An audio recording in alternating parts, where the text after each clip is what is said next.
Oke, sekarang kita akan jelaskan tentang konsep pemasaran dan mohon izin saya akan mengutip dari apa yang ditulis oleh Philip Kotler ya terkait dengan konsep pemasaran. Jadi kalau kita bicara tentang konsep pemasaran versinya Philip Kotler ya, berarti kita akan bicara 4 konsep. Kita akan bicara 4 konsep. Konsep yang pertama kita akan bicara tentang konsep produksi. Yang kedua kita bicara tentang konsep produk. Yang ketiga kita akan bicara tentang konsep penjualan dan yang keempat kita akan bicara tentang konsep pemasaran itu sendiri. Ada apa di konsep produksi? Ya kan? Jadi isu yang ada di konsep produksi itu adalah bahwa produk itu tersedia secara luas. Kemudian produk itu bisa didapat dengan harga yang murah. Kemudian isu berikutnya adalah efisiensi dan isu berikutnya lagi adalah dia gunakan strategi distribusi massal. Itu beberapa isu yang ada di konsep produksi. Kenapa memang konsep produksi itu ya orientasinya adalah ke produksi. Sehingga produk itu bisa tersedia secara luas dimanapun tempat berada. Nah, berarti kan strategi yang dilakukan adalah dengan cara mass product salah satunya. Kenapa dengan produksi massal itu kan berarti bisa efisiensi. Di sini ada efisiensi. Karena di variable cost-nya aja yang naik, di fixed cost-nya kan enggak. Berarti ketika dia semakin banyak memproduksi ya barang, berarti dia akan bisa melakukan penghematan. Sehingga apa? Dampaknya adalah harga produk sampai kepada konsumen tingkat akhir itu akan murah. Ya. Karena dalam kondisi persaingan dengan karakteristik konsumen yang peka harga itu kan ya pertimbangan utamanya adalah yang dicari adalah harga yang paling murah di antara para pesaingnya. Maka dengan konsep ini kita bisa menekan biaya, ya kan, sehingga sekali lagi tujuan kita untuk bisa memberikan harga terendah kepada konsumen itu bisa tercapai. Cuma satu PR ya yang nanti harus kita diskusikan di kelas itu, kondisi yang sekarang itu kira-kira memungkinkan apa enggak kita gunakan konsep produksi. Kita membuat produk sebanyak-banyaknya dengan warna yang sama, dengan model yang sama. Nah, kira-kira masih relevan apa enggak dengan kondisi market yang ada sekarang? Ya kan? Karena di beberapa buku saya sempat baca bahwa konsep produksi ini sekarang jarang digunakan lagi.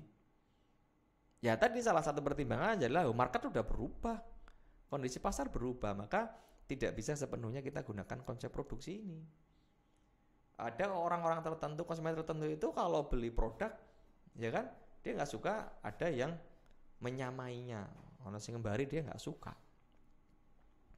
Maka kalau dia cari yang limited edition. Nah berarti kan nggak cocok dengan konsep produksi, berarti kan nggak cocok dengan konsep mass product. Yang kedua bicara tentang konsep produk. Tadi kan konsep produksi, sekarang kita konsep produk. Kalau konsep produk itu orientasinya adalah bagaimana bisa meng-create produk yang bermutu, yang berkinerja, berkualitas, inovatif. Cuma pada konsep produk ini, oke-oke aja kita mau create produk yang bermutu, berkinerja tinggi, berkualitas, inovatif. Tetapi juga harus mempertimbangkan itu penting apa tidak bagi konsumen. Karena semakin berkualitas produk, karena semakin berkualitas produk itu, semakin inovatif itu kan biasanya nanti akan diikuti dengan harga tingkat akhir ya yang sampai kepada konsumen. Maka kita perlu pastikan sekali lagi, ya kan, apakah konsumen mampu bayar dengan cara kita tingkatkan kualitasnya. Kalau nggak mampu bayar kan berarti ya ada PR lain juga, berarti kita harus melakukan pergeseran konsumen kita. Kemarin konsumen yang A kita ganti yang B yang kira-kira kemampuan bayarnya itu lebih tinggi, betul. Maka itu menjadi pertimbangan utama. Kemudian kalau mau buat produk inovatif ya mestinya ada riset dulu.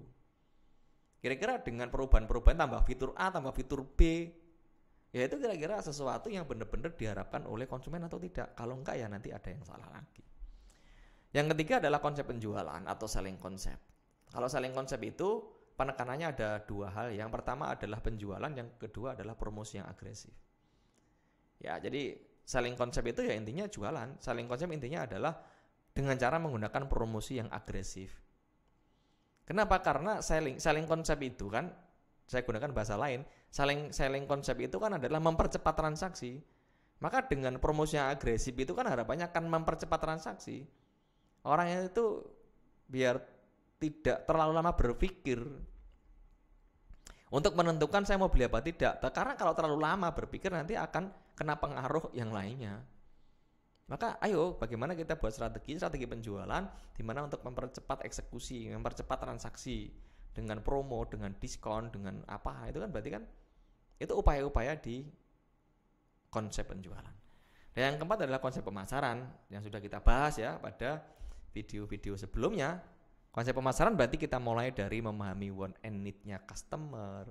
Kita harus kenali dengan marketing mix, ada 4P, ada 7P, ada 4C dan lain sebagainya. Nah, inilah yang dimaksud konsep pemasaran, dan yang saya jelaskan konsep pemasaran di sini adalah konsep pemasaran yang saya adopsi dari Philip Kotler. Oke teman-teman, mudah-mudahan bermanfaat dan kita akan lanjutkan kembali pada video-video berikutnya. Terima kasih.